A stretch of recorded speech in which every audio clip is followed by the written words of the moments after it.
வணக்கம், என்னோட பேர் பாஸ்கர். நான் இங்கே saint John's matriculation higher secondary ஸ்கூலில் நான் பிரின்சிபலாக ஒர்க் பண்ணுறேன்.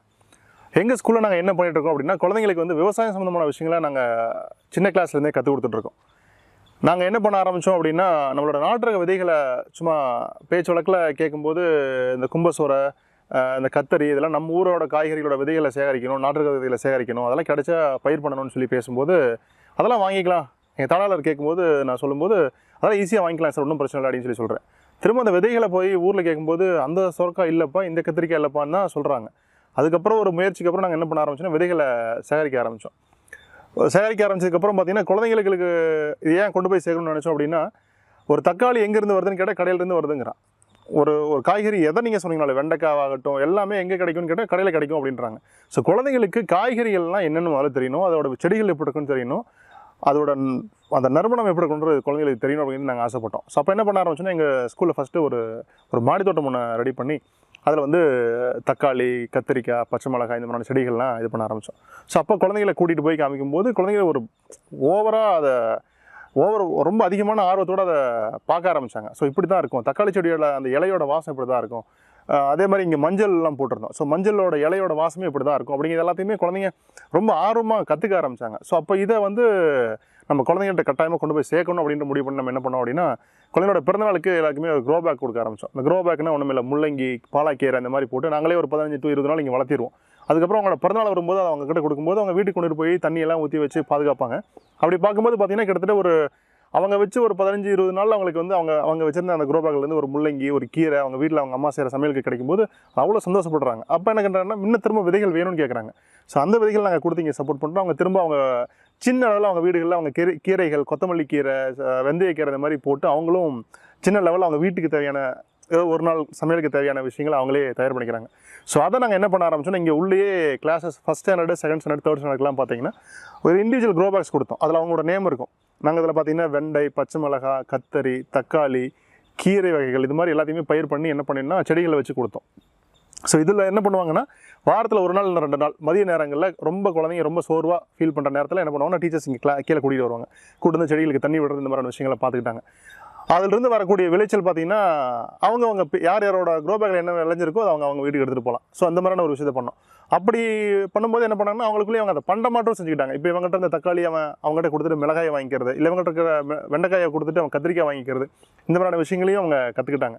ஸோ இந்த மாதிரியான விஷயங்களை கொண்டுட்டு போயிட்டு இருக்கும்போது தான் இதை குழந்தைகளோட நிறுத்தினா எப்படி கரெக்டு, இதை வந்து அடுத்த லெவலுக்கு கொண்டுட்டு போகணும்னா நம்ம என்ன பண்ணோம் அப்படின்னா, அரசு பள்ளிகளில் பார்த்தீங்கன்னா வேளாண்மை அறிவியல் அப்படின்னு ஒரு பாடப்பிரிவு இருக்குது. இது வெக்கேஷனல் ஸ்ட்ரீமுங்க. இதில் பார்த்தீங்கன்னா தமிழ் மீடியத்தில் மட்டும்தான் இந்த குரூப் அவைலபிளாக இருக்குது. அதை நாங்கள் என்ன பண்ண ஆரம்பித்தோம் அப்படின்னா, ஆங்கில வழியில் 2018-19 நம்ம ஸ்கூலில் agricultural science, vocational agricultural science அப்படின்ற ஒரு குரூப்பை நம்ம +1 +2 நம்ம ஸ்டார்ட் பண்ணோம். நாங்கள் அதை ஸ்டார்ட் பண்ணும்போது தமிழகத்தில் நாங்கள் தான் முதல் பள்ளி அந்த பாடப்பிரிவை ஆங்கில வழியில் ஆரம்பித்தது. ஸோ நிறைய குழந்தைங்க அதை ஆர்வமாக படிக்க ஆரம்பித்தாங்க. ஃபஸ்ட்டு ஒரு 12 பேர் படித்தாங்க, அதுக்கப்புறம் ஒரு 20 பேர், இப்போ ஒரு 20 பேர், இந்த மாதிரி குழந்தைங்க படிச்சுட்டு இருக்காங்க. ஸோ நாங்கள் இவங்களுக்கு என்ன சொல்லிக் கொடுக்க விரும்புகிறோம் அப்படின்னா, இயற்கை விவசாயம் அப்படிங்கிறதுனா என்ன அப்படின்ற சொல்லிக் கொடுக்க ஆரம்பித்தோம். ஏன்னா ஒரு காலத்தில் எல்லாருமே பண்ணிட்டு இருந்தது இயற்கை விவசாயம் மட்டும்தான். வேறு யாருமே தேவையில்லாத உரங்களோ பூச்சி மருந்துகளோ எதுவுமே பயன்படுத்தலை.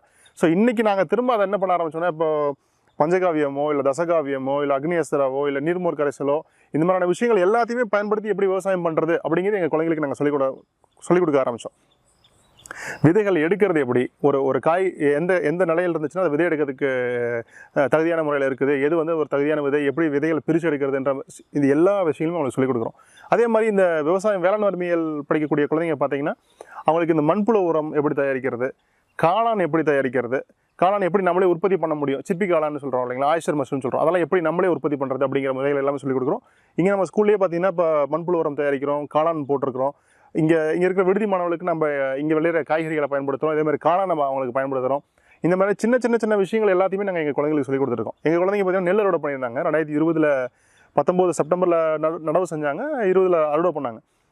அதில் இருந்து ஒவ்வொரு நிலையிலையும் ஃபஸ்ட்டு வயலை சரி செஞ்சு ஒரு சேத்துல அடித்து நாற்று நடவு செஞ்சு திரும்ப களை எடுக்கிறதுலேருந்து அதை திரும்ப பராமரித்து நெல் அறுவடை பண்ணி அதை கொண்டு வந்து ஒரு களம் இது பண்ணி நெல்லை அடித்து தனியாக பிரித்து எடுத்து அதை கைக்கூத்தல் அரிசியாக எடுத்து அதிலேருந்து பொங்கல் வச்சாங்க, தைப்பொங்கல் போன முறை. ஸோ இந்த மாதிரி எல்லா ப்ராசஸுமே அவங்களே பண்ணாங்க. ஸோ இதனால் நாங்கள் ஒவ்வொரு நிலையிலையும் கொண்டு போய் குழந்தைகளை போய் நிற்க வச்சு காமிச்சோம். இன்றைக்கி எல்லாமே நகரமயமாயிட்டு இருக்கிற நிலையில் இந்த ஒரு இடத்துல ஒரு சின்ன இடத்துல ஒரு நெல் நடவு செஞ்சது பார்த்தீங்கன்னா எல்லா குழந்தைகளுமே எல்லா ஸ்டேஜ்லையுமே கூட்டிகிட்டு போய் நிற்க வச்சு காமிச்சு ஸோ இப்படி தான் அரிசி இப்படி தான் நமக்கு கிடைக்குது அப்படிங்கிறத சொல்லும்போது என்னென்னு கேட்டிங்கன்னா அதுக்கு முன்னாடிலாம் கிளாஸில் அப்படியே மதியம் லஞ்ச் பிரேக்கில் அப்படியே ரவுண்ட்ஸ் போகும்போது அங்கங்கே சாப்பாடெல்லாம் இறஞ்சி கிடக்கும். எப்போ அவன் நெல்லை வந்து முழுசாக இவ்வளோ ஸ்டேஜுக்கு அப்புறம் தான் நெல் அவனுக்கு கிடைக்கிது அப்படிங்கிறத பார்க்கும்போது அவன் சாப்பாடு இறக்கிறது எல்லாமே கம்மி பண்ணிட்டாங்க. ஸோ இந்த மாதிரி ஒரு நிலை என்னென்னு கேட்டிங்கன்னா அவங்களுக்கு நம்ம ஒரு உண்மை நிலையை உணர்த்தினா மட்டும்தான் அவங்களுக்கு அது புரியுது. ஸோ அதே மாதிரி நெல் அறுவடை பண்ணாங்க. இந்த அக்ரிகல்ச்சரல் சயின்ஸ் அப்படிங்கிற குரூப் +1 இருக்கிற குரூப் பார்த்தீங்கன்னா இவன் இந்த குரூப் முடிச்சான்னா இவனால் என்ன பண்ண முடியும்னா BSc agri, BSc forestry, BSc horticulture, bachelor of veterinary science, BFSc bachelor of fisheries science இந்த மாதிரியான குரூப்புக்குலாம் நம்மளால் ஈஸியாக போக முடியும். இந்த வொகேஷனல் அக்ரிகல்ச்சர் சயின்ஸ் ஸ்ட்ரீம் படிக்கிறவங்களுக்குனே பார்த்தீங்கன்னா கவர்மெண்ட்டில் வந்து 5% கோட்டா கொடுத்துருக்காங்க. ஸோ இவங்களுக்கு வந்து அவங்க நம்பர் ஆஃப் சீட்ஸ் எவ்வளோ அலாட் பண்ணுறாங்க அதில் 5% ஆஃப் சீட் பார்த்தீங்கன்னா இவங்களுக்கு அலாட் பண்ணி கொடுக்குறாங்க. ஸோ இதனால் ஈஸியாக என்ன பண்ண முடியும்னா பிஎஸ்சி அக்ரி போக முடியும், கவர்மெண்ட் கேம்பஸ்லேயே ஈஸியாக போக முடியும். நம்ம ஸ்டூடெண்ட்ஸ் நிறைய பேர் இப்போ கவர்மெண்ட் கேம்பஸில் படிச்சிருக்காங்க, பிபிஎஸ்சி படிச்சிட்டு இருக்காங்க, பிஎஸ்சி அக்ரி படிக்கிறாங்க, பிஎஸ்சி ஹார்டிகல்ச்சர் படிக்கிறாங்க, இந்த மாதிரி படிச்சுட்டு இருக்காங்க. ஸோ என்னன்னா விவசாயத்தை இயற்கை முறையிலையும் கற்றுக்கலாம். எங்கள் பள்ளியில் பொறுத்த வரைக்கும் விவசாயத்தை இயற்கை முறையிலையும் கற்றுக்கலாம். திரும்ப அவங்களோட வாழ்க்கையை வந்து ஒரு நல்ல தரமான கல்வி நிறுவனங்கள்லையும் போய் அவங்களால படித்து அவங்களோட வாழ்க்கையை வந்து வேறு லெவலில் மாற்றிக்க முடியும். இயற்கை விவசாய விஷயத்தை அடுத்த தலைமுறைக்கு கொண்டு போய் சேர்க்கறதுக்கான விஷயங்களையும் அவங்களால செய்ய முடியும் அப்படின்னு நாங்கள் நம்புகிறோம். அதுக்கப்புறம் பார்த்திங்கன்னா இங்கே எங்கள் குழந்தைங்களே சிலர் பார்த்திங்கன்னா வீட்டில் அவங்க வீடுகளில் இங்கேருந்து வாங்கிட்டு போகிற விதைகள் இப்போ அவரை, முள்ளங்கி, இது மாதிரி கத்திரிக்காய் அதெல்லாம் அவங்களே விவசாயம் சின்ன அளவில் செஞ்சு அதில் வரக்கூடிய ஈல்டெல்லாம் கொண்டு இங்கே ஸ்கூல்லலாம் கொடுத்துருக்காங்க. நிறைய நம்ம குழந்தைங்களோட ஃபோட்டோஸு அவங்க என்னென்ன விளைவிச்சாங்க அப்படிங்கிறது எல்லாத்தையுமே நம்மளோட முகநூலில் நம்ம எல்லாமே போட்டிருக்கோம். சிலர் பார்த்தீங்கன்னா ஒருத்தன் திராட்சையெல்லாம் வச்சுருக்கான். வீட்டில் திராட்சை கொடியெல்லாம் இங்கே பார்த்துட்டு போய் இங்கே திராட்சை விளைஞ்சதை பார்த்துட்டு போயிட்டு அவன் வீட்டில் திராட்சை கொடி வச்சு திராட்சையெல்லாம் அவங்க வீட்டில் நிறைய காய்ச்சிருக்கு. அதே மாதிரி வாழை மரங்கள் வச்சு பராமரிக்கிறது, இந்த மாதிரி சின்ன விஷயங்கள் நாங்கள் குழந்தைங்கள்ட்ட விதைச்சிக்கிட்டு இருக்கிறோம். அது ஒரு விருட்சமாக வளர்ந்துக்கிட்டு இருக்குது. ஸோ விவசாயம் அப்படிங்கிறத பார்த்தீங்க அப்படின்னா நம்ம ஊரில் விவசாயம் அப்படின்னாலே இயற்கை விவசாயம் தான், மருந்துகள் எதுவுமே கிடையாது. ஸோ அதுக்கு என்ன வேணும் அப்படின்னா நம்மளோட நாட்டுரக விதைகள் வேணும். நாட்டுரக விதைகள் எல்லாமே இன்றைக்கி இருக்குது அப்படின்னு கேட்டால் நம்ம பார்த்து வளர்ந்த நிறைய விதைகள் இன்றைக்கி இல்லை. ஸோ அந்த விதைகளை முதல்ல எல்லாருமே சேகரிக்க ஆரம்பிக்கணும். நாங்கள் இங்கே அந்த வேலையை நாங்கள் இங்கே ஆரம்பிச்சிட்டோம். எங்கள் குழந்தைகளும் அதை பண்ண ஆரம்பிச்சிட்டாங்க. ஏதாச்சும் ஒரு வித்தியாசமான ஒரு காய்கறி விதை கிடைக்குதுன்னா உடனே கொண்டு வந்து கொடுப்பாங்க. சிலர் கொண்டு வந்து கொடுப்பாங்க. அது ஹைப்ரிட்டாக இருந்தாலும் அவங்கள பொறுத்த வரைக்கும் நம்ம ஒரு விதையை கொண்டு போய் கொடுக்குறோம் அப்படிங்கிற ஒரு ஆசையில் கொண்டு வந்து கொடுப்பாங்க. ஸோ அப்போ அதையும் நாங்கள் வந்து ஏற்றுக்கிறோம். பட் ஆனால் என்னென்னா அது நாட்டு ரக விதையாக இருந்துச்சு, அதை நாங்கள் சேகரிக்க ஆரம்பித்து நாங்கள் பயிர் பண்ண ஆரம்பித்து அதிலிருந்து வரக்கூடிய விதைகளை மற்றவங்க கூட இலவசமாக பகிர்ந்துக்கிறோம். நிறைய மாணவர்களோட பெற்றோர்கள் பார்த்திங்கன்னா சிலர்லாம் பார்த்திங்கன்னா நாங்கள் இங்கே பண்ணுறதை பார்த்து அவங்களும் இயற்கை விவசாயம் பண்ண ஆரம்பிச்சிட்டாங்க. அவங்களே அவங்க வீட்டில் பஞ்சகாயம் தயாரிக்கிறாங்க, மீன் அமிலம் தயாரிக்கிறாங்க. இதெல்லாமே தயாரித்து அவங்களே கீரைகளுக்கு பார்த்திங்கன்னா மீன் அமிலம் அவ்வளோ முக்கியம். ஸோ இது எல்லாத்தையுமே அவங்களே தயாரித்து அவங்களாவே இயற்கை விவசாயம் பண்ண எங்களுக்கு தெரிஞ்ச ஒரு 3-4 பேர் இது வரைக்கும் இயற்கை விவசாயத்துக்கு மாறி வைக்கிறாங்க. ஸோ இந்த மாதிரியான விஷயங்களை குழந்தைகள்கிட்ட நாங்கள் கொண்டு போய் சேர்க்கறதுக்கான மெயினான ரீசன் என்னென்னு கேட்டிங்கன்னா இந்தியாவின் அடுத்த தலைமுறை அப்படிங்கிறது இவங்க தான். இந்தியாவின் முதுகெலும்பு அப்படிங்கிற இவங்க இளைஞர்கள் தான். நம்ம இந்தியாவின் முதுகெலும்பு இவங்க தான். ஸோ அதே மாதிரி இந்த விவசாயம் அப்படிங்கிறது அப்படி தான்.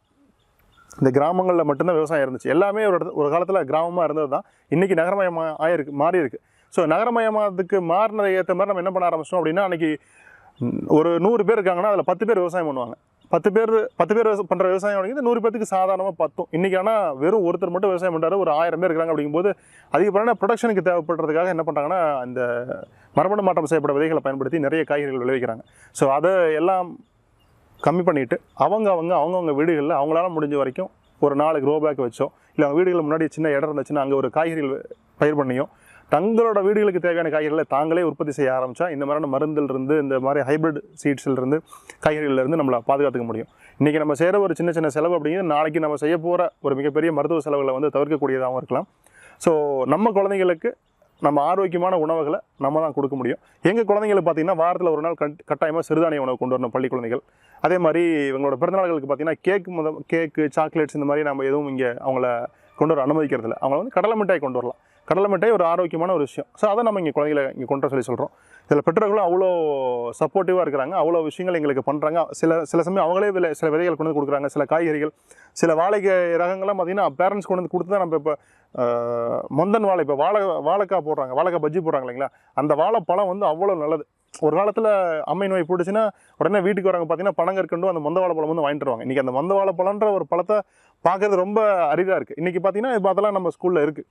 வாழைக்காய் பஜ்ஜி மட்டும் போடுறாங்க, பட் அந்த பழத்தை யாரும் சாப்பிட்றதில்ல. அது அவ்வளோ ஒரு நல்ல பழம், அது இன்னைக்கு இல்லாமையே போயிட்டுருக்கு. ஸோ இந்த மாதிரியான விஷயங்கள் எல்லாத்தையுமே நம்ம இங்கே திரும்ப கொண்டு வந்துட்டு இருக்கோம், குழந்தைங்கிட்ட காமிக்கிறோம். இதுதான் காமிக்கிறோம், செவ்வாழைப்பழம், மந்து வாழைப்பழம், தேன் வாழை, ரஸ்தாளி, இது மாதிரி பல ரகங்கள்ல இருந்து, காய்கறிகள் ரகங்கள்ல இருந்து எல்லாத்தையுமே நம்ம குழந்தைங்க கண்கூடாக பார்க்குறாங்க. ஸோ அப்போ பார்க்கும்போது அவங்களுக்கும் அதில் ஆர்வம் அதிகமாகுது. ஸோ விவசாயம் அப்படிங்கிறது விருப்பமுள்ள எல்லாராலையுமே செய்ய முடிஞ்ச ஒரு விஷயம் தான்.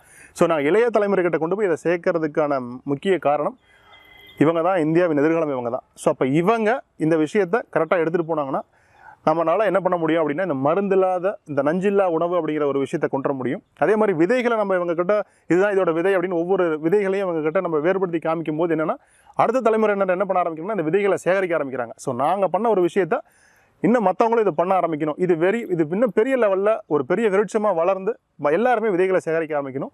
ஸோ விதைகள் அப்படிங்கிறது பேராயுதம் அப்படின்னு நம்ம கேட்டிருக்கோம், நமக்கு நிறைய பெரியவங்க சொல்லியிருக்கிறாங்க. ஸோ அதோட கண்டினியூஷனாக என்னென்னா, நாங்கள் இங்கே குழந்தைகளை இதை பண்ண வைக்க ஆரம்பிச்சிட்டோம். ஸோ இதை குழந்தைங்க என்ன பண்ணுவாங்கன்னா, அடுத்த தலைமுறைக்கு கொண்டு போவாங்க. குழந்தைகளோட சேர்ந்து அவங்களோட பெற்றோர்களும் பண்ண ஆரம்பிச்சிட்டாங்க. ஸோ இது அப்படியே பரவலாக்கப்படணும். எல்லாருமே இந்த இயற்கை விவசாயம் அப்படிங்கிற ஒரு விஷயத்தை பண்ணணும். நம்மளோட நாட்டு விதைகளை எல்லாருமே சேகரிக்க ஆரம்பிக்கணும், காப்பாற்ற ஆரம்பிக்கணும், மற்றவங்க கூட இலவசமாக பகிர்ந்துக்கவும் ஆரம்பிக்கும். நம்ம பள்ளியில் பார்த்தீங்கன்னா குழந்தைங்களுக்கு இங்கே இவங்க இந்த பிளாஸ்டிக் சம்மந்தமான பாக்ஸஸ், இப்போ டிஃபன் பாக்ஸஸே பார்த்தீங்கன்னா இந்த மாதிரியான நிறைய விஷயங்களை குழந்தைங்க கொண்டு வருவாங்க. ஸோ அந்த மாதிரி பிளாஸ்டிக் எதுவுமே நம்ம இங்கே அலோவ் பண்ணுறதில்ல குழந்தைங்க கொண்டுறதுக்கு. அவங்க கொண்டு வர டிஃபன் பாக்ஸஸே பார்த்தீங்கன்னா silver boxes, silver water cans, இல்லை காப்பர் கேன்ஸு, இந்த மாதிரியான கேன்ஸு, இந்த மாதிரியான பாக்ஸஸ் மட்டும் தான் நம்ம இங்கே அலோவ் பண்ணுறோம். ஏன்னா குழந்தைங்கிட்ட சின்ன சின்ன விஷயங்கள் நம்ம விதைக்கப்படும் போது அது கண்டிப்பாக ஒரு விருட்சமாக மாறும். இவங்களும் மற்றவங்களுக்கு இந்த விழிப்புணர்வை கொண்டு போய் சேர்ப்பாங்க அப்படின்னு ஒரு நம்பிக்கை இருக்குது. அதனால தான் குழந்தைங்கிட்ட இந்த சின்ன சின்ன விஷயங்களை பண்ணுறோம். இங்கே பெற்றோர்களும் அதுக்கு அவ்வளோ ஆதரவாக இருக்கிறாங்க. அது இல்லாமல் நம்மளோட நாட்டு நாய்கள் இங்கே இருக்குது, நம்ம உள்ளே வச்சுருக்கிறோம். இந்த சிப்பிப்பாறை, கன்னி, இந்த மாதிரி நாய் ரகங்கள் நம்ம உள்ளே வளர்த்துறோம். நம்மளோட மாடுகள் இருக்குது, வாத்துகள் இருக்குது, கோழிகள் இருக்குது. இது எல்லாருமே குழந்தைங்க பார்த்து வளராங்க. அதாவது இதுதான் ஒரு இயற்கையான சூழல். இப்படித்தான் எல்லாருமே வளர்ந்தோம் ஒரு காலத்தில். இன்றைக்கி அப்படின்னா என்னன்னே தெரியாமல் போச்சு. கோழினா கடையில் போனால் கறி கிடைக்கும் அப்படின்ட்டு தெரியுது. ஆடு, அதே மாதிரி ஆடு இருக்குது. ஆடு நம்மகிட்ட ஒரு 5 ஆடு இருக்குது. இதெல்லாமே குழந்தைங்க ஒரு வகுப்பு எடுக்கிறாங்கன்னா, அந்த வகுப்புக்கு தேவை ஒரு ஆடை பற்றி எடுக்கிறாங்க, ஒரு வாத்தை பற்றி எடுக்கிறாங்க, கோழியை பற்றி எடுக்கிறாங்க, இது ஒரு இயற்கை சூழலை பற்றி எடுக்கிறாங்கன்னா அப்படியே கூட்டிகிட்டு போய் குழந்தைங்கள ஒரு இடத்துல நிற்க வச்சு அதெல்லாம் கொண்டு வந்து காமிச்சு இதெல்லாம் தான் அப்படின்னு சொல்லி அவங்கக்கிட்ட காமிச்சு ஒரு நேச்சுரலாகவே அவங்க ஒரு கிராமத்துக்குள்ளே இருக்கிற மாதிரியான ஒரு ஃபீலிங்கை கொடுத்து அந்த இடத்துல ஒரு பாடத்தை சொல்லிக் கொடுக்கும்போது அவங்களுக்கு புரிதல் இன்னும் பசுமரத்தாணி போல் அப்படின்னு சொல்லுவாங்க இல்லைங்களா, அந்த மாதிரி அவங்களுக்கு ஒரு விஷயம் சொல்லிக் கொடுக்குற விஷயம் பதியும் அப்படின்னு நான் நம்புகிறோம். அதே மாதிரி இங்கே நம்மளோட வளாகத்துக்குள்ளே பார்த்தீங்கன்னா, ஒரு பள்ளி வளாகத்துக்குள்ளேயே கிட்டத்தட்ட மோர் தென் ஒரு 67 டிஃப்ரெண்ட் வெரைட்டிஸ் ஆஃப் ட்ரீஸ் வச்சுக்கிறோங்க. மரங்கள் பார்த்தீங்கன்னா நிறைய மரங்கள் இருக்குது. அதே மாதிரி மருத்துவ குணமுள்ள இப்போ வாதநாராயணன் இருக்குது. வாதநாராயணன் பார்த்தீங்கன்னா